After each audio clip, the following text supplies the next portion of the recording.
My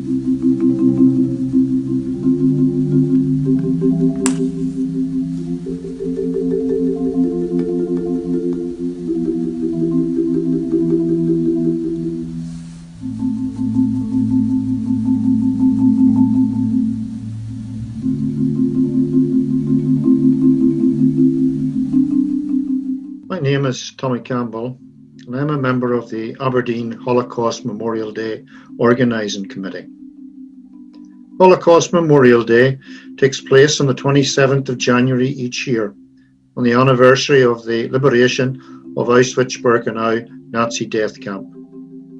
And this year's Holocaust Memorial Day theme is Be the Light in the Darkness.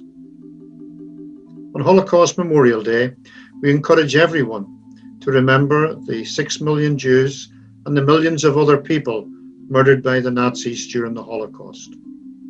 We also remember all the millions of other people murdered in the subsequent genocides in Cambodia, Rwanda, Bosnia, and in Darfur.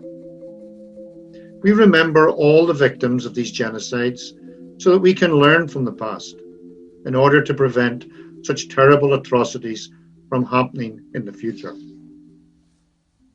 The Aberdeen Holocaust Memorial Day Committee has in previous years organised public events. However, this year all events are arranged virtually. We invite you, your family and friends to join these virtual events, all of which are published on the Aberdeen Holocaust Memorial Day Facebook page. I now invite the Lord Provost of the City of Aberdeen, Councillor Barney Crockett, to share his Holocaust Memorial Day message with the people of Aberdeen and elsewhere.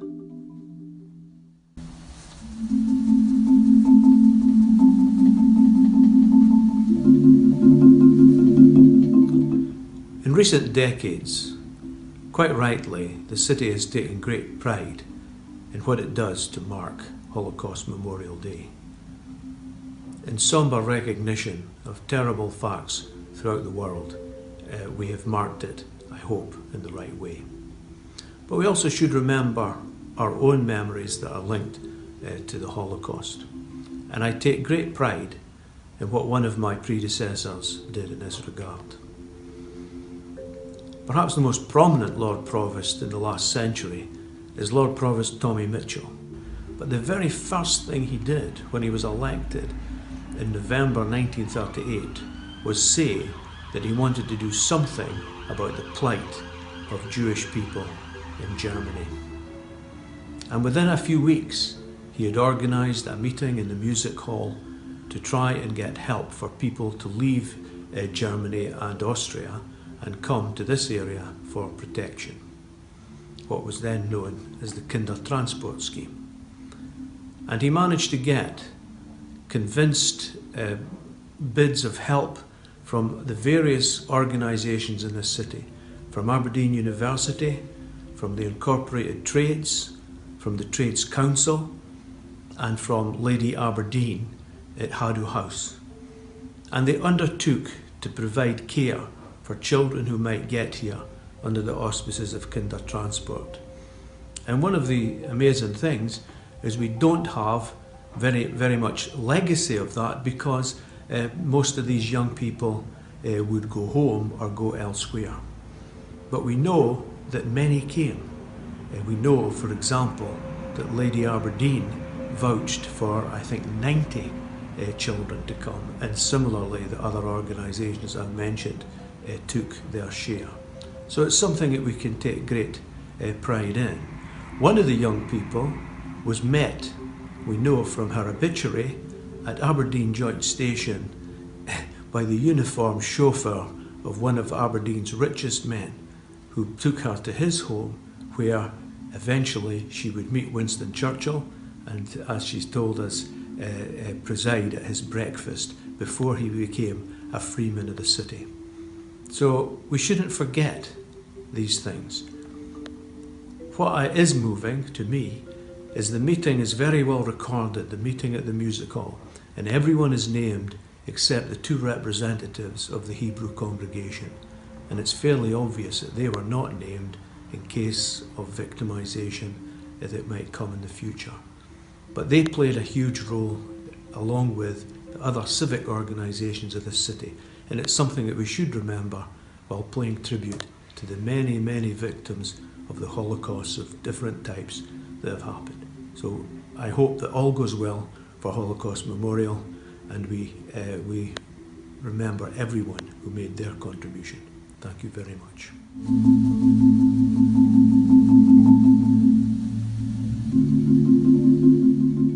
Thank you to everybody who has contributed to Aberdeen's commemoration, and to you for joining in the commemoration. This year, the theme for Holocaust Memorial Day is Be the Light in the Darkness. Be the Light in the Darkness is an affirmation and a call to action for everyone marking HMD. This theme asks everyone to consider different kinds of darkness, for example, identity-based persecution, misinformation, denial of justice, and different ways of being the light, for example, resistance and acts of solidarity. Amnesty International is presently documenting the oppression and persecution of the Uyghur people. For the Uyghur, it is a time of grave crisis. An estimated 1 million Muslim Uyghur have been forcibly loaded onto trains and held in detention camps for torture and brainwashing of anyone suspected of disloyalty to the authorities. There have been cases of people being sent to a re-education camp just for using WhatsApp on their mobile phones. A natural and perhaps desired result is the pervasive climate of fear. The horrors which are taking place cannot be denied, the British Foreign Secretary said on the 12th of January 2021. The evidence of the scale and severity of the human rights violations against Uyghur Muslims is now far-reaching and paints a harrowing picture.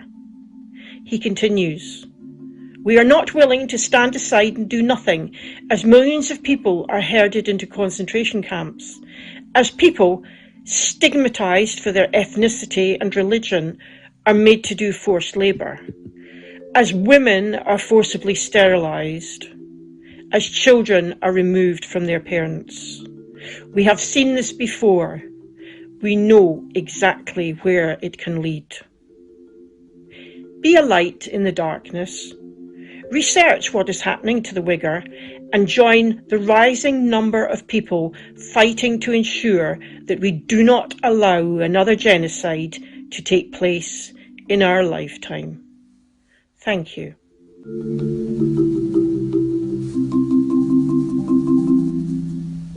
To talk about a Holocaust and disability maybe seem talked but not talked about, but in 1943 a German passed a law to sterilize disabled people who so that the genes could not be passed on.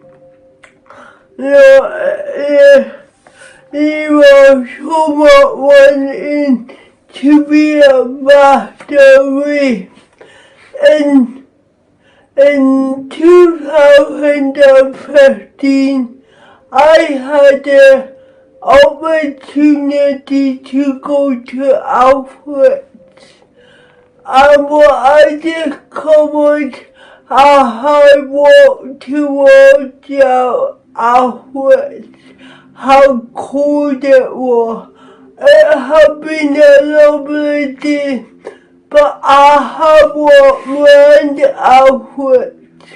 It was brought home that had I been brought to Auschwitz, I wouldn't have gotten. I would have been straight to a gas chamber because of my disability. Seems extreme today, but it is still discrimination. in different ways in our world today, but let's not get to a place where we were in Germany that it will be another Auschwitz. Thank you for listening.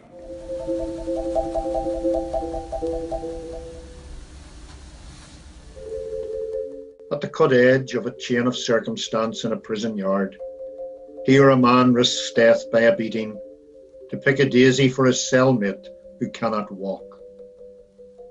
In the gruesome dark of the camps, sparks flare, shared bread, light from hope that glimmers on. Undimmed, there is one who, unsuspected, sprinkles petrol over the roof. At his comrade's signal, a bright new flame consumes the Nazi crematorium as the prisoners rebel.